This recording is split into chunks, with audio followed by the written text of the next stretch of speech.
like to welcome you to the Son of the South podcast. I am your host, Josh Carney, also known as Son of the South. I have my incredible co-host, Allison Voges. Allison, it's been amazing. We had a few good podcasts, and we're rocking and rolling, but we have an incredible guest on our show here today. The man, the myth, the legend, the one and only Nick Mundt. Nick, how's it going, bud? It's going well, man. It's going well. Just It's good getting to into see hunting you. season, so I'm ready. Yeah, it's good to see you guys. Really good. It's been a while. Yeah. Getting into hunting season, I saw you just got back from Oregon. Is that correct? That's right. Yeah, I went on a blacktail hunt. Got my first blacktail. I hunted one other time in California, and I sat over a water hole from daylight till dark. Now, did you In do a water hole or California? did you just spot and stalk?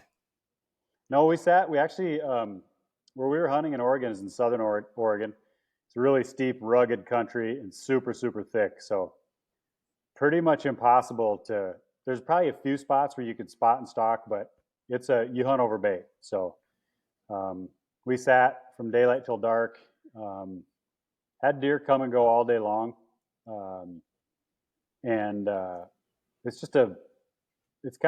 I enjoyed it. It was quiet. And I got a bunch of kids at home and stuff, so it was pretty nice just to sit there I and feel that. look into the same 150 yards of trees. And we sat down on this big valley. So yeah, you just hunt over bait, and we saw a really big black bear. I had a black bear tag, but in Oregon you can't bait black bears, and so it's kind of a gray area. If a black bear comes into your deer bait. Some of the guys say that you can shoot them because it's incidental, but I wasn't going to take the chance, so I didn't shoot it. But it was a really big bear, old bear.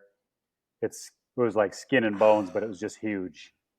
And then I ended up shooting my deer on the very last really night. Cool. So, yeah, so we spent Cohen Stone, the producer of Bone Collector, and I. We sat for 4 days, basically from 4:30 in the morning until about 9 at night. So he was a little mad at me because I made him sit all day, but they were long days, but the deer were moving in the middle of the day. So, and I actually hit one on the third day, and it ducked my arrow just a little bit. And so I hit it about 4 or 5 inches high where I was aiming, and actually kind of hit it in the backstrap, and I didn't get it. But that deer came in at 1 o'clock in the afternoon. Dang. So yeah, it turned out to be a fun trip. Gosh. Finally, Well, that got my sounds first like blacktail.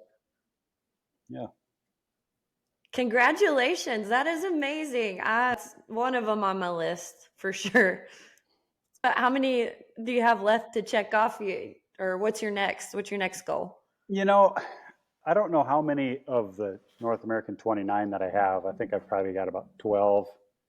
But I've got, there's a bunch of them now that I don't think I'll probably ever be able to get because it's just too expensive. The doll sheep and the stone sheep and polar bear, Thule elk. Some of those animals are, they're 40, 50, 60,000 bucks. So probably not going to happen for me. Gosh. Man, listen, Nick, I know a place where I can get you a polar bear, but I mean, it's gonna have to be incognito. Like we're gonna have to go in at night and we're gonna break you into the zoo. Hey, I'll take one, man. And listen, the fines and the taxidermy bill is probably going to be cheaper. Probably true. Probably wouldn't even be any fine other than trespassing, though. So, it might be a good deal, actually. I mean, honestly, if you outrun me, I'll have to take the whole charge. So you get a way scot-free polar bear. I mean, that's kind of the rule of a poacher. If you're going to poach, make sure you can outrun your partner and always have a partner that's slow. So it's a good plan, bro. That is a good plan. I'll go straight over the first fence. Wow, the first fence. Wow, thank you, Nick. I appreciate that. Good look out. Josh, you did volunteer, so I'd say you walked right into that. Well, you rolled right into that one. Allison, you're just going to throw that one out there, huh? I'm sorry. So Nick, speaking of me being the one that's going to take the fall, Allison and I are going to do a python hunt. I'm going to hang grab pythons. I know it sounds absolutely crazy, but the crazier part about it is I volunteered to do it, and she volunteered me to be the bait. So unknowingly, I learned the other day that the snake is supposed to bite my leg, and she's going to grab the snake off of me as the bait. This was the Not best sure how plan I I feel could come about up that. with. I think it'll work out well. This is the best I can do. Yeah, pythons love frogs, so it's perfect. Okay. Because I was once a frog.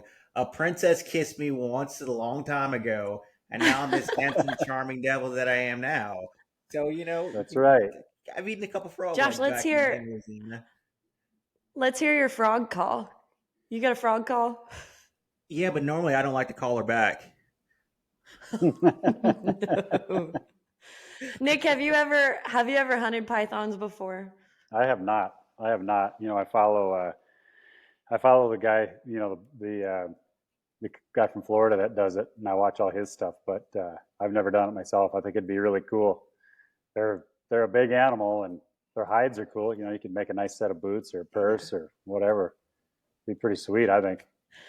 You and me, let me tell you, great minds think alike, because that is exactly what I told Josh. I'm like, we're getting python boots made. Oh yeah. So we got to get a big one. We need 2 pairs. Yeah, some of those Yeah, some of but see, those snakes are here's getting, where man, they're my mind 15 went. feet long. But here's where my mind went with the bigger the snake, the more boots. Like I didn't get that concept. What I got was the bigger the snake, the easier it is to wrap around me and hit the control joystick on my chair, and I go spinning around in the Everglades with a snake around me, screaming like a little girl. Like that's what I got out of the whole fact of this here. Well, hopefully somebody's videoing it. That'd That be is pretty awesome. another option. My thought too. There shall be no evidence if this does happen. Oh my gosh. Right. Okay, so Nick, I want to hear like what has been your favorite hunt of all time? Like what's your number one? Oh man, that's pretty tough. I've shot some trophies that are, really mean a lot to me as far as size. The mule deer that I shot on the Arizona Strip was pretty special.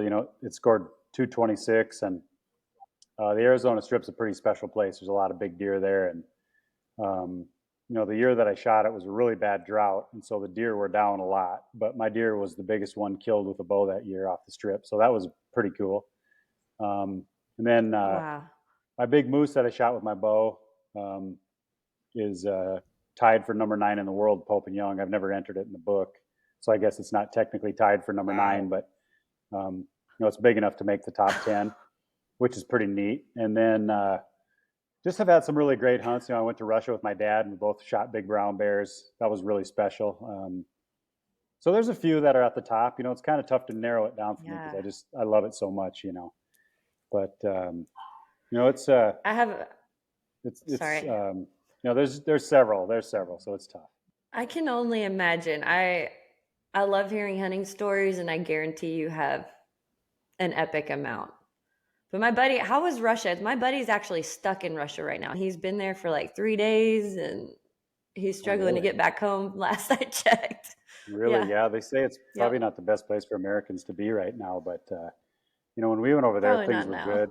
Yeah, things were good, and we didn't have any trouble. We went through customs and everything cool, and then it takes 4 days just to get to camp to where I was. You got to fly all the way around the world into Moscow, and then you go all the way across the country to the east to Petropavlovsk. And once you get there, you take a bus all the way up the Kamchatka Peninsula. And then once you get there, you helicopter out to the area. So it literally takes about 4 days just to get there. And then you hunt for 8 days and then take 4 days to get home. So all in all, it's close to 18, 20 days, all total. And then if you run into any bad weather, that can definitely put a damper on, especially the helicopter side of things. So, and you do it in the spring, there's still snow on the ground, and so it's quite an adventure, though. A lot of fun. So when you get a brown bear in that situation, are you packing it out, or do you have the helicopter bring it back to base camp? So we would ride on snowmobiles, and when you just skin it right there on the snow and throw it in the the snowmobiles have a little pull behind, like a dog sled looking thing, And so the hunters sit in those. And then when you get your bear, you put all your, all the gear and everything, the hide and everything back on that sled, and then they pull you back to camp. And sometimes you're riding as far as 100 miles a day, just covering country, glassing, looking for tracks. Pretty exciting hunt. The first I've done it 2 different times. The first time we saw probably,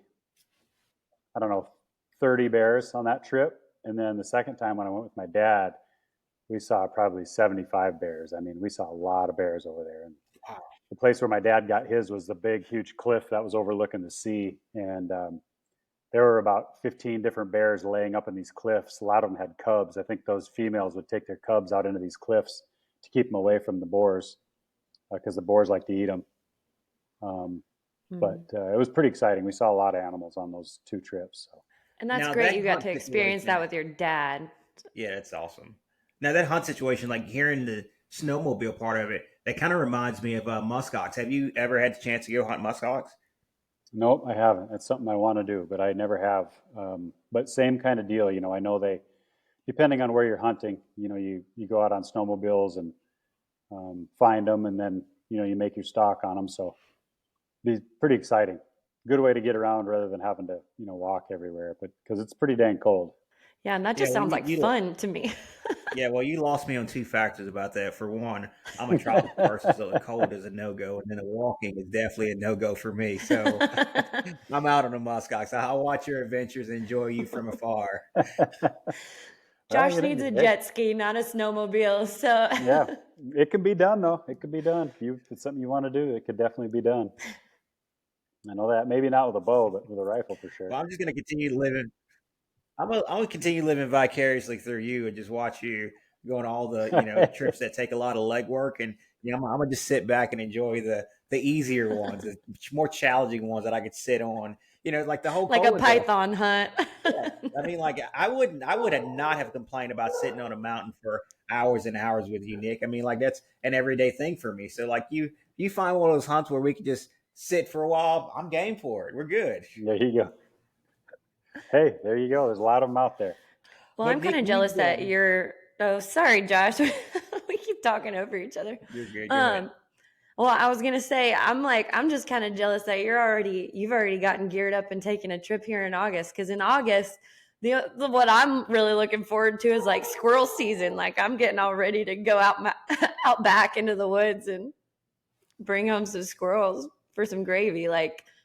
But here you are in Oregon shooting a blacktail. I just think that's so cool and so awesome. Yeah, typically we get started in August every year.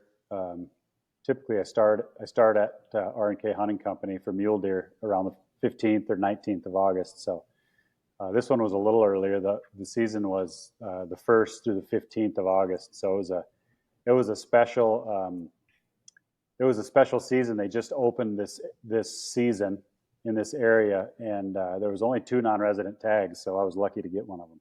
Now, Nick, you've been in this outdoor scene for a while. Can you kind of give us a kind of feeler how you got started in this deal, and from where you started to where you are now? Yeah, so basically just grew up, and just nuts about animals, and when I was growing up, I wanted to be a veterinarian, and figured out that I didn't have the brains for math and didn't have the patience for 10 years of school. So I soon found out rather than fixing animals, I wanted to just shoot them. So I did a lot of hunting. I did a lot of hunting when I was a kid, and my grandpa was, into hunting and got me into it, and just always loved to go out, and I would walk the creek at my grandpa's farm and shoot basically anything that flew or ran or swam from me, frogs and turtles and whatever, And then as I got through high school, I was big into sports in high school and hunted quite a bit. Then after I got out of high school, I really started hitting it hard. And then I went to work for 7J Outfitters in Wyoming. They had a really great program there. We hunted for whitetails, elk, mule deer, antelope, and turkeys, Miriam's turkeys. And the guys from Realtree had heard about us and wanted to come do a show, an archery whitetail show with us. And at that time, Northeast Wyoming wasn't known for whitetails at all. So we ended up kind of putting that part of the country on the map, as far as, good whitetail hunting. And so then when they came out, I was guiding, Bill Jordan and David Blanton came. And so I was guiding David, and we just hit it off right off the bat. The first day at lunchtime, those days, that time of year are really long. So we just have a lot of downtime in the middle of the day. So he and I sat down at the Smith's house. At that time, everybody stayed at their house, and we were down in the basement. And I just had a bunch of footage on my little handy cam. And back in those days, it was all taped cameras. I used a Digital 8, it was called, and it was kind of a state-of-the-art camera at that time. But I videoed all my clients.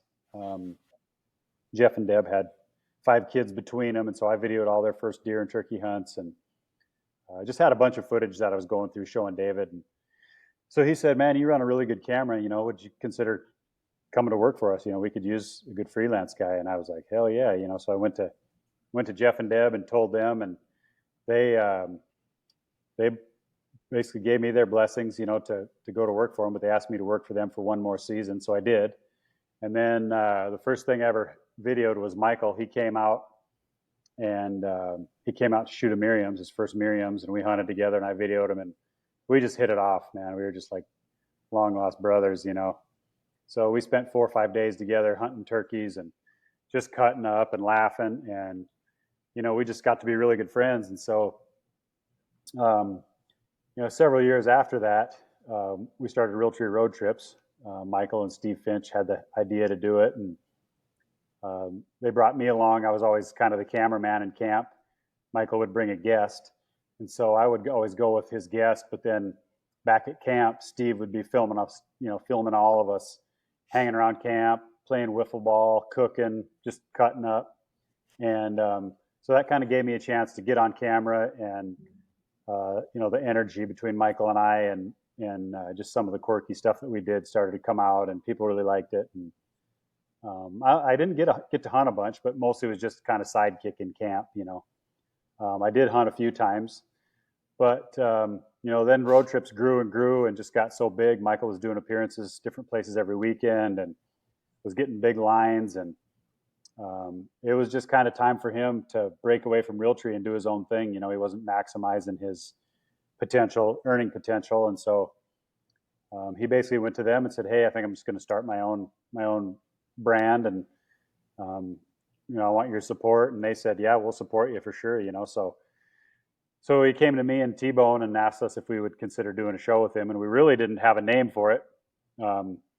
He ended up going up to the Thompson Center facility, and they wanted to do a Michael Waddell Signature Series gun.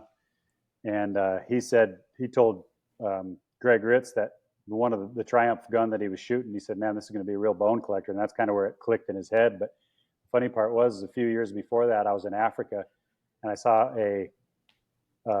like a mural on the back of a pickup truck, and it said "bone collector," and there was like a pack string with an elk head on it, and it said "bone collector," and it was actually some kind of a knife company. And I thought to myself, that was in probably like like 1990. No, that would have been like in 2005. I always thought to myself, man, Bone Collector would be the coolest name for a show. And so Michael called me one day and said, "Hey, I think I got the name for our show, Bone Collector."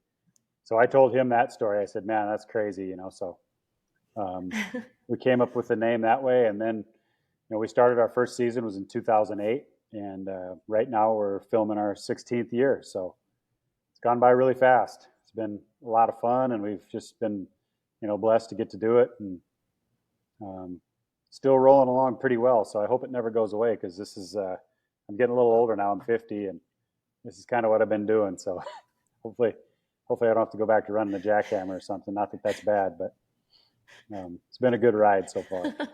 You could always go back to vet school. Yeah, right. What about you, Josh? I think it's so start awesome hunting? you get to do what you love. Yeah, thank you. Yeah, it's been Man, really fun. I started hunting, I think I started hunting as soon as I learned how to take off a pair of diapers, or take off some diapers.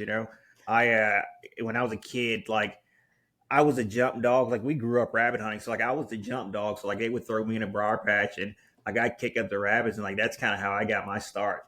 I think that toughened me up. That helped me, toughen myself up in life. Looking at it now, but when I was, when I was able to walk, I was the one that would go in and I had my own pack of dogs that we ran dogs and that was my thing. And then later on, like as I grew up 11, 12 years old, I got into deer hunting, and then that became another part of my outdoor adventures. And I love just going out there. Like I'd rabbit hunt in the morning, deer hunt in the afternoon, and then from there I just kind of fell in love with it and just kind of grew from there.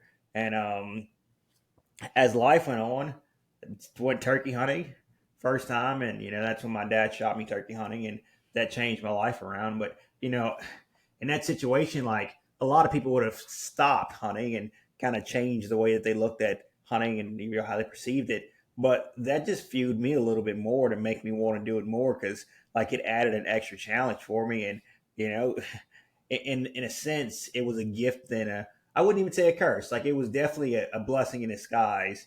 That situation, being shot turkey hunting, and that evolved me into making animal sounds sounding like a turkey, and being known for being a turkey hunter, or like a quote unquote professional in the scene of turkey hunting. So man, it's funny how life took a turn for the best when it should have been the worst. So and that's how kind of how we met. Like we met at ATA show, just messing around. I think one night at Howl at the Moon or something like that. I was like, oh crap, like that's Nick Mundt. Like I'm gonna tell Nick Mundt that I'm the best elk caller out there, and I just did like this big elk bugle in the middle of this freaking bar. Everybody's like, who the hell is this guy?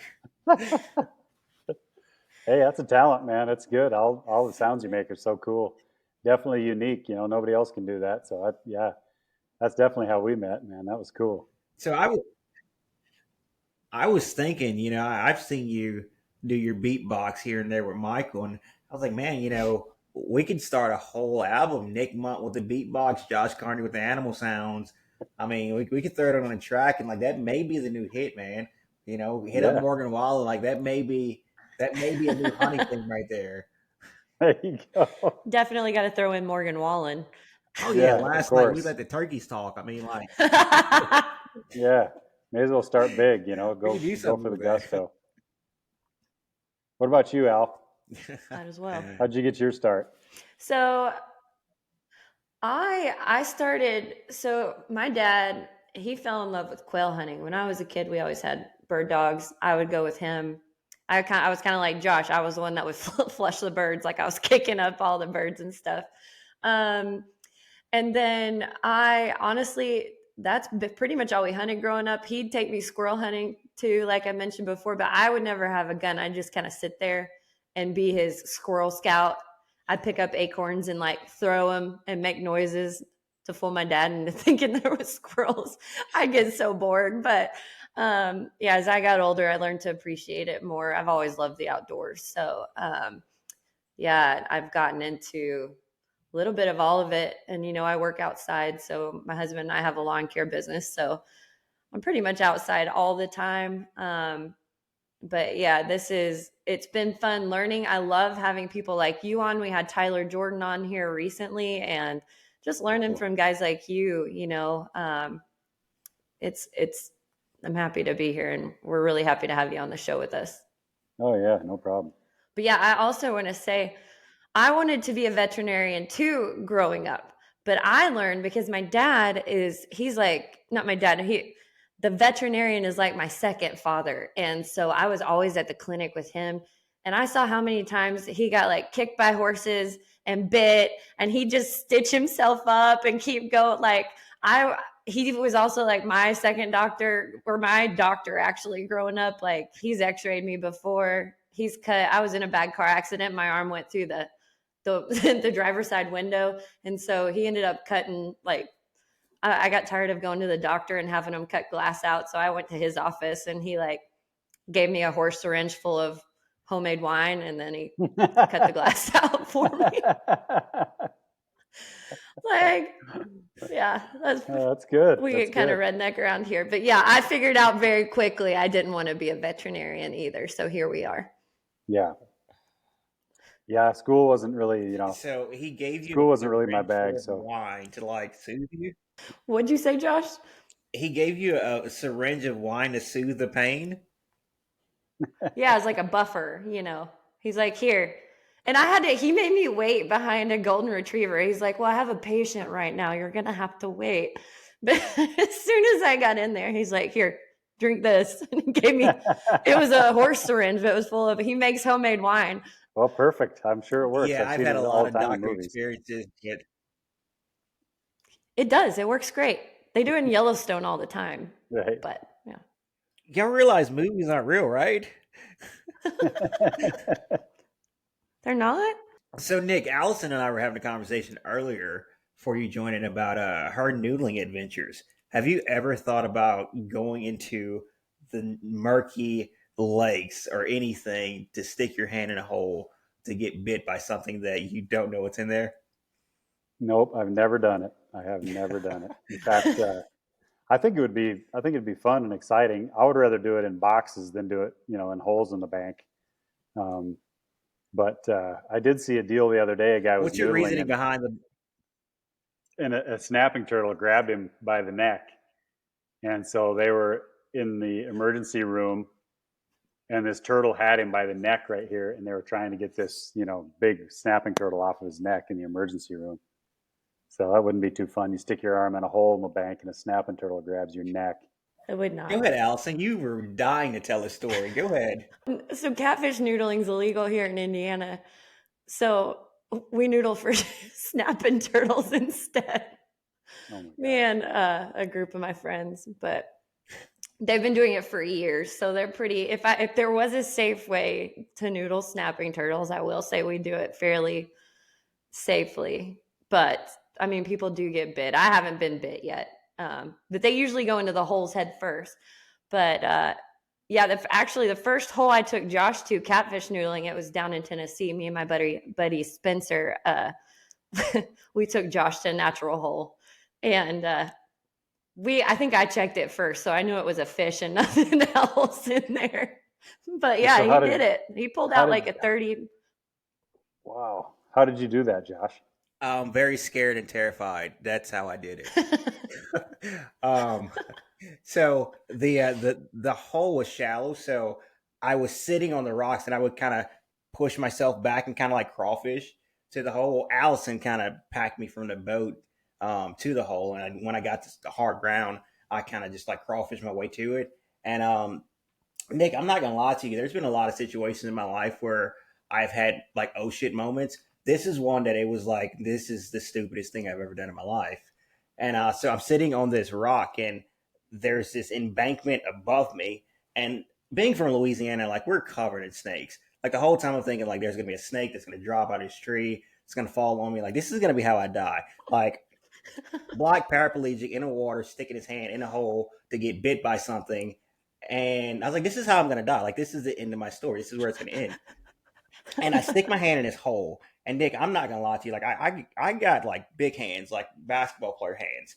I stick my hand in this hole, and like I feel something big and squishy, and I cannot get my hand around it. And I'm automatically thinking, what the hell is in this hole? And as I'm feeling more and more of whatever this is, because I've never grabbed a catfish. Like this is my first time, and like all I feel is something big and squishy that I can't get my arm around. And the more I feel, the bigger it gets. So like in my mind, I'm thinking like this is death to me. This is how Anaconda started. Like I'm Ice Cube. Like this is about to be bad. And as I feel around a little closer, automatic like my hand just gets absorbed inside of this fish's mouth. And I almost went from Josh to Jesus the way I come out of that hole and tried to walk on water. Like a miracle almost happened this day. And the thing about Allison is she has a really good way of pulling your man card. So like, she's not like calling you a little B, but like in a sense, in a nice way, like a very humbling way, she does it. And I was like, okay, I can't get out of the hole. Like I got to get this fish. So I go back in there and I get this fish, and it grabs my hand and I pull it out. And Nick, we're talking like this fish is probably a foot from my chest when I pull out of the hole. And all I see, like the head is as big as my chest. and it's right here in front of me. And I'm thinking, like, I have my hands in the mouth of a freaking a whale. Like, I'm about to die. Like, this is how it ends for me. Like, I'm about to be fish bait. Just I'm at the bottom of the lake. This is how it ends for me. And Allison was there to pull me out of the hole and kind of rescue me from drowning. But no, it was a very fun moment. And after that adrenaline rush, I got right back into it. And we caught a even bigger fish later that day. And it's just Mm-hmm. it's a rush. Once you get past the point of not knowing what's in the hole and that fact of it, it's a freaking adrenaline rush, man. Yeah, it seems like it'd be pretty fun to stick your hand in there and have them clamp onto your hand and then pull them out of there. I've never done it, but I think it'd be fun to try sometime. Well, I think Well, we if should you get you ever want down to this go, summer. open invite. Josh and I'll take you. All right, all right. And then, Yeah, if you get bored, we'll go for snapping turtles. Nick, like I've never made this promise to anyone, but for you, Nick, like I'll give you the special treatment. Like I'll stick my leg in the hole first and like make sure like I come back out with all my toes to make sure there's no snapping turtle in the hole. Make sure it's fish for you. Wait, let me get So this just straight. You are don't even volunteering start. your Don't even foot for start. Nick, but you won't volunteer your foot for our python hunt? I do not. I can't. That hurts. But Allison, like I'm Hey. actually watching this snake bite my leg. Like that's a totally different thing. And the victory of this is a tattoo. Like that's what I get out of this: a tattoo and a pair of boots. I told him I was going to ink it if he got bit by the python. We're going to like ink it. Well, I guess you're the one. But It'd be anyway, probably best I if want you're the to. one that got bit in the leg, anyway. That's what I said. That's what I said. Somebody's got to do it. I'm always the bait. No, but I kind of want to transition back to whitetail real quick because Josh and I both hunt Kentucky, and early season's going to be starting here. What are some of your early season whitetail tactics? It's a little bit different everywhere. Like when you're out west, like Wyoming and Montana, those deer are pretty visible in the day, and so they're coming out in the evenings, typically in bachelor groups, and they're out in the green, whether that's alfalfa or in some kind of clover or whatever. Um, generally you can get up high and watch where they come to and go. If you're there scouting a couple days early and you're seeing them come out in the evenings, then you get there in the mornings and watch them go back in, and that's kind of how we have always done it out there. Places like Kentucky where it's a little thicker, and you can't get on a hill and glass them coming out into the green, or obviously, I think up until this year you used to be able to bait in Kentucky, so that was nice. From what I understand, they did away with baiting in Kentucky. Is that true? Not completely. So they stopped baiting from I want to say around March through the end of July. So you can't bait through summer, through turkey season, through summer, but you can start baiting again in August throughout season. Not Oh, you sure can. why they Okay. made that rule because your deer it's a growing period for them, but you can start baiting again in August. Okay, I I read it gotcha. was affecting some of the turkey populations, the turkeys having the corn for whatever. And this might not be true. I have heard that's had an effect on the turkey populations, though, just like the corn, something to do with the corn molding or the grain, whatever you're feeding them. And then it ends up poults are dying and different things like that. So I don't know if that's Hmm. why or if it had anything to do with it, but I heard a rumor that was one of the issues. But Yeah, I don't know. I know one of my thoughts on the turkey numbers is like where we live, when they're putting the crops in the spring, they're always around where they fill the planters and stuff. There's always corn and stuff laying on the ground or soybeans, um, and they always have some kind of a coating on them, whether it's purple or orange or I've seen blue.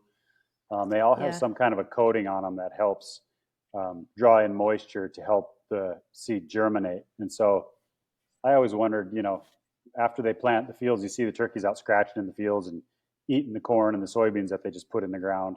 So I always wondered if maybe that hasn't had something to do with it. If maybe that doesn't, soften up the eggs or, make them infertile or whatever. And I wondered if that didn't have something to do with why turkey numbers are down. And then just the fact that nobody's trapping anymore. Hides aren't worth anything. You just don't have the trappers like you used to. People would just do it for leisure before because they could make a little bit of money to at least pay for their gas with the hides. But now hides aren't worth anything and gas is sky high. So a lot of people have just hung up their traps and they don't trap anymore. So nest predation is as high as it's ever been. I know you guys have probably hunted Kansas, and pretty much every trail camera that I've ever set up in Kansas has 20, 30 coons on it every night. So I think that has a lot to do with it too. But yeah. But anyway, back to your question. For me, I think, places like Kentucky, same thing. Soybean fields, alfalfa fields, just trying to stay off as far as you can and scouting from a distance.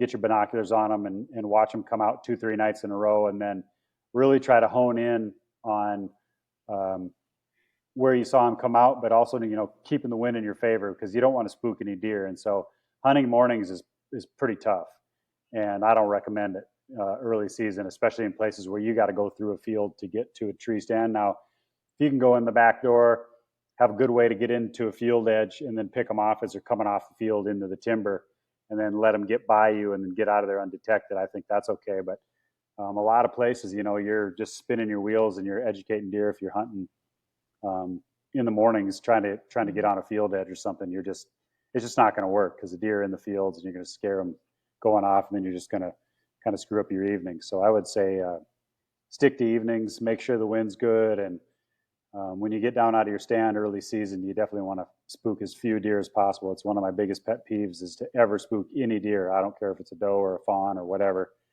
I'll sit in my stand an extra half hour, 45 minutes till it's black dark before I get down. So it makes a big difference to me. And like my color or darker? You want to get darker than you, bro. We're talking like close your eyes dark. So I think that's a really good point. It is a pain. Early season, early season. That's what I was always taught too. But I had a buddy who kind of took me out as my mentor several years ago, and that was the first thing he taught me. He's like, "We do not get down from this stand until it is dark, like pitch black." He's like, "We're not getting out of here." So, and that's kind of what I've lived by too since then. And I think that's a really good point, especially early season. Yeah, and so I think too, I love y'all's tactics, but like my tactics are a little bit different. Like I wait till like it's like that prime hour to where it's getting dark, and like I know deer interfere, and like the deer that I want to see, like I keep my eyes squinted real tight, and like I don't smile. Like when I see the one that I want to do, like I open my eyes and smile, and it scares the daylights out. I'm giving a heart attack. Like a lot of people, like, man, you killed a deer, like, but there's no bullet hole. I mean, that's scary. You don't hurt any meat that way, you don't hurt any meat. It's already, it's all good. That's man. Everybody hunts a little different. It's all clean. But I think even deer, literally, if you're climbing out of your stand in the black dark and you get out slow and quiet and then slip back into the woods, I think you can get away with a lot more than if you're trying to get down where they can still kind of see a little bit. And, it's just, I just don't like to scare animals. So Tyler, we had a conversation with Tyler yesterday or the other day, and he was talking about how he had a deer that was on his place, and he went in there just a little bit too much and spooked his deer off his farm, and the deer didn't show up for a while. What are your thoughts on that? I mean, I know, a lot of people don't realize the pressure can push a deer off, and it could make him leave for a while, or even like never come back to the farm, depending on how much pressure on it. What's your thoughts on that? How do you go about approaching going in and out of a place and not putting pressure on animals? Well, there's several factors that would kind of tell me when to go and when not to go. And, the trail cameras that we have these days they're such a key part of killing big deer because, especially if you have a place to yourself to hunt. I know a lot of people are hunting public land and they're hunting a piece of property where there's 5 or 6 other guys hunting. But I think if you can just monitor your trail cameras If you have a specific deer that you're trying to target, I think you should, some people just want to go hunting, they just want to be up in a tree and be out there and get away from the house, and they just love it. And that's great.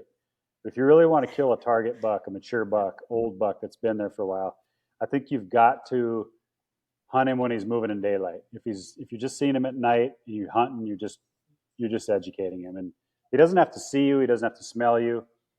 But they have a sixth sense that's pretty uncanny, and then they can smell where you've been. If you're walking through the woods and they happen to walk across your trail or follow your trail or the tree stand, they know, they can be educated.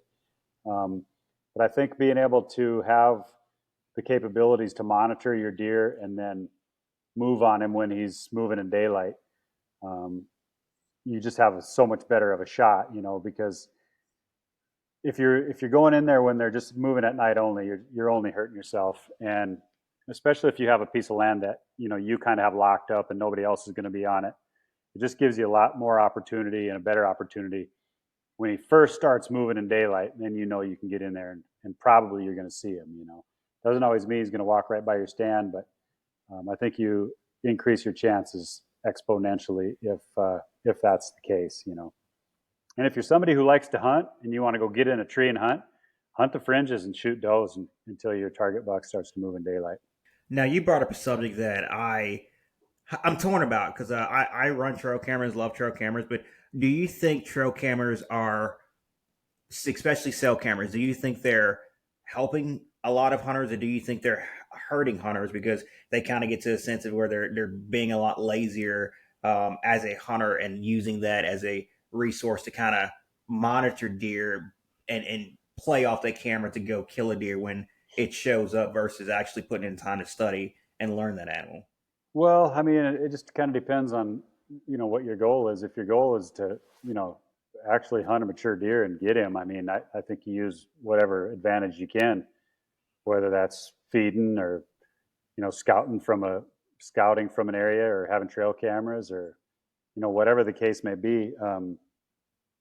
I don't think trail cameras hurt anything. To me, you get one tag or whatever in the state that you're hunting in, and however you go about getting that deer, if it's legal, then that should be, that should be what you should do, and nobody should frown on that. I know people have problems with trail cameras, and they have problems with baiting and deer drives, hunting with dogs,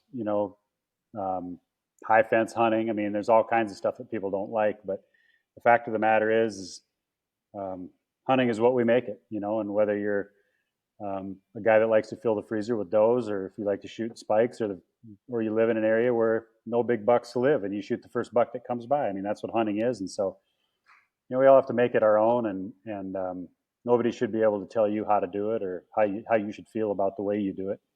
And that's kind of one of the things that we've always kind of preached at Bone Collector is, make hunting the way you want it, and don't make any excuses for it. And if somebody doesn't like the way you do it, then that's on them, not on you, because it's all, God made it for all of us to do. And each one of us has a different way and a different opinion. So just enjoy it. If you don't enjoy it, don't do it. And if you do it a way you don't enjoy, find a way to enjoy it, I guess. I mean, that's my philosophy.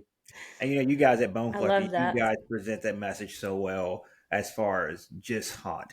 Like, stop worrying about trying to be the next greatest, hunter out there. Stop worrying about trying to, put the biggest deer on the wall just for bragging rights. You guys put a great message out there for everyday hunters, as far as, idols in the outdoor industry, TV personalities. You guys present such a great message to the everyday hunter, the blue collar worker, the one that only has the weekends to hunt. You guys put a message out to say, hey, listen, we do this as a job, as a profession, but we understand, there are people that don't have this job, don't have this career, and we want to relate to everybody. Like, you guys put that message out, and you do a fantastic job of doing so. I appreciate you guys for putting that message out and everything that you guys do, because you do it in a way to where it's very humbling, because you guys haven't let your career push you to a place to where, it builds an ego. And some people have, but you guys are very humble about it, your success, and you guys are great at what you do. And I appreciate that, guy. You appreciate that from you guys. Well, thanks, man. Yeah, that means a lot. Yeah, We're and we just could. we're just normal. Sorry, Allie. We're just normal people. I cut my teeth hunting public land. When I was a kid, I grew up in South Dakota in the Black Hills, and there's a million acres of public land, and we had a couple small little ranches that we could hunt. But I pretty much, I grew up hunting public land, and I can honestly say that all my biggest animals that I've ever killed, whether elk, moose, bears, mule deer, um, with the exception of whitetails, all my biggest animals have come from public land. So, um, you know, I got my start doing it. I don't have anything, people right now, they send me messages, after I shoot a deer, and they'll say, "Oh, I'd like to see you come to Pennsylvania and shoot a deer like that on public land." Well, obviously, it's not easy to kill a deer like that on public land in Pennsylvania. That's why I'm not hunting there. But we just want everybody to make it their own, so. Absolutely. Yeah. It's it can get really intense online with, comments and stuff. We've all, I'm sure, heard different things, and man, that's a whole other episode in and of itself. But I love the message that you guys are putting out there. I think it's so important, and I completely agree with it. Well, thanks. Yeah. And I think a lot of times too, people that hunt on TV kind of lose sight of our job, so to speak. So to us, our job is to spread the good word about hunting, try to sell hunting licenses, try to get new people involved, and, just enjoy hunting for what it is, no matter what that is. And some of the people on TV just sometimes forget that, we're here to, increase license sales and get people involved. And so that's something that we've always, tried to keep at the forefront. And, we just don't want to ever stray from that, because that's our roots. That's how we all started hunting, and we all come from humble beginnings. None of us come from any kind of money or, my dad's a salesman, my mom's a school teacher. Waddell's dad worked construction. His mom was a stay-at-home mom that helped raise foster kids. T-Bone's dad was a fireman, and his mom, worked different things throughout her life until she passed away. And so, it's bittersweet, because none of us are like rich kids that, fly around in jets and get to go hunting wherever we want, anything like that. We're just normal blue collar people that come from hardworking families. You don't get to go after the polar bears. Yeah, maybe someday when I'm rich and famous. I doubt that'll ever happen. Maybe. I mean, I made the offer. I mean, just saying. It's on the table. That's right. Maybe you can get the key to the back gate. So. You're going to see an episode, you're going to see a news article. It's going to be like, snowballs disappeared from the Nashville Zoo. Yeah. Nobody blame Josh or Nick. I'll have it right over, I'll put it right over there by the fireplace. But, before we get off subject, like I enjoyed the fact that, the way that you guys produce Bone Collector, you showed that camaraderie, that showed that camp life stuff, that, the feeling that you guys are friends and like you have a good relationship with the outfitters and the people that you hunt with. Like, you guys are true to who you are, and like you show that and showcase it very well, as far as, being fun and entertaining at the same time. And for a lot of people, that get into the hunting scene, that want to have shows, like they so many want to be so serious all the time, and like you guys present it in such a way to where it's fun. You could show your personalities, a character, and you guys play pranks. You beatbox, Michael sing, that brings life to a lot of people in those people who are your everyday hunters, that just like to go to camp and have a fun time and cut up by the fire. You guys present that in such a great way. Well, thanks, man. I think it's pretty typical for, people in hunting camp or wherever you're getting together to be that way. And we're just, all of us kind of have, good sense of humor and quirky personalities. So we mesh together, the three of us, really well. And we've had a lot of good times over the years. It's gone by really fast. 16 years is really fast. And then Michael and I, were working together at Realtree for 9 years before that. So, we've been together a long time. We know each other well. What an incredible resume, and just I love that. I love the hunt camp. Like Josh and I have talked about this, and that's kind of what we're hoping to do with this podcast, is bring about some of that hunt camp camaraderie and talk. Like that's one of my favorite parts about hunting, is sitting around the fire at the end of the day and just telling stories and talking about the day's hunt and what mistakes we made, what we could have done better, different things like that. And so I Since just we're love talking that about whole campfire, mentality. since we're talking about campfire stories and mistakes, Nick, I have one for you. Nick, you know me very well. You know my story, how my dad shot me and everything. Allison and I were in Texas. We took two kids on a hunting trip. One kid with cerebral palsy, and the other kid had a gymnastic accident where she broke her back. Is that correct? Yeah, she broke her spinal cord, ended up pinched, and then So, yeah, unfortunately. so we're in camp taking these two kids on a hunt to Texas. Both of them were very successful. And Allison and I were sitting by the campfire, and it was a little boy and his mom by the campfire. And, the mom was saying how challenging life is, having a child with a disability, and we related to that and such, we related to that very well. And she was saying, she's always doing things. She thought she was invincible. And I made the comment, I was like, yeah, at one point I thought I was invincible and I thought I was Superman.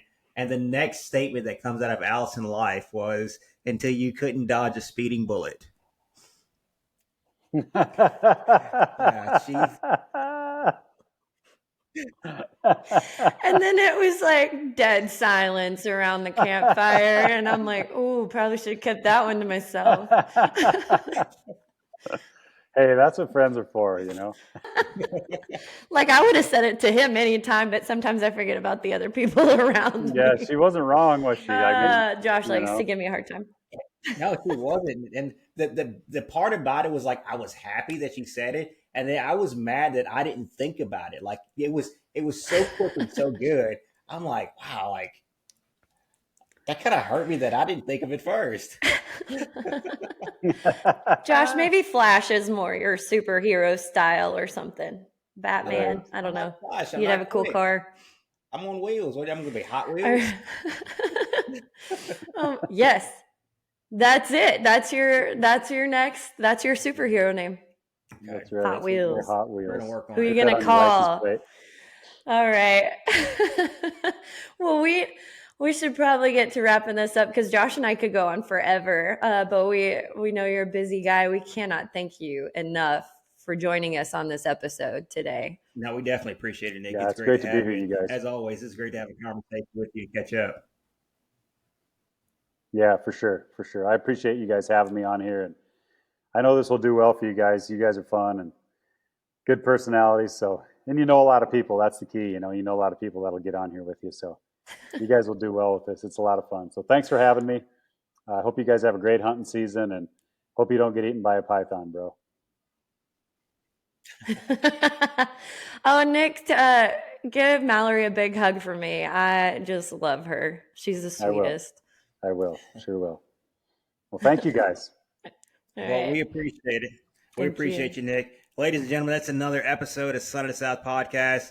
Me, your host, Josh Carney, and Allison, co-host, and Nick Mundt, the man, the myth, the legend. We appreciate you, buddy. It's been a great time, as always. You too, guys. I sure appreciate it. Oh, you may see some, but you ain't seen none like me, son.